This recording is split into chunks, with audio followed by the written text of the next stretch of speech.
Antigua and Barbuda. Excellencies, ladies and gentlemen, it is a great pleasure and honor to address you in Seoul, South Korea, while I remain in my Caribbean island country. Islands like mine became sovereign states because of the United Nations Resolution 1514, adopted by the UN General Assembly in 1960. One writer from Antigua and Barbuda described this change in circumstances as, I quote, democracy by diplomacy, end of quote.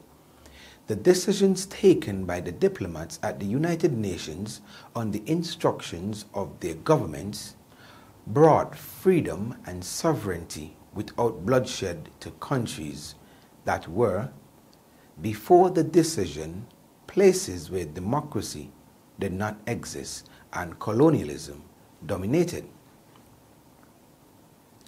Democratic ideals are measured through free and fair elections, a legislature that is free to pass laws, the freedom of judiciary to decide cases without coercion, free access to information, especially through an unfettered press, and freedom of association, including the right to practice the religion of one's choice.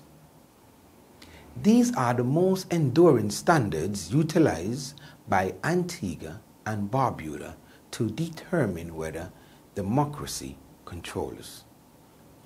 Democracy can be undermined by criminal gangs that rely on kidnapping, murder, extortion, and the illegal use of force in order to achieve ends that offend the law.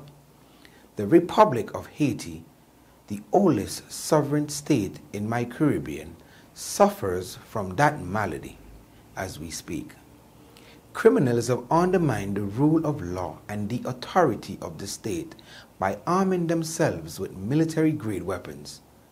The sovereign states of our Caribbean have appealed to the world for help, and Kenya has answered that call along with Haiti's Caribbean neighbors. The Caribbean island states also find their security is threatened by the global climate change phenomenon and other maladies created by industrial countries that have used our skies for centuries as a dumping ground for billions of tons of unwanted gases and particulate matter.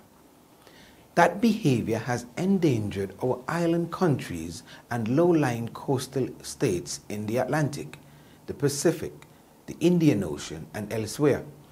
My country will host the 4th United Nations Conference on Small Island Developing States, SID4, beginning May 27 to May 30, 2024 in Antigua.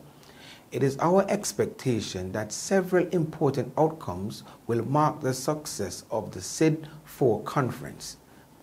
As you gather in Seoul to examine democratic trends across the globe, I caution that democracy's survival is very much dependent on the commitment of statesmanship and unrelenting adherence to the ideal which have saved humanity from wars and destruction.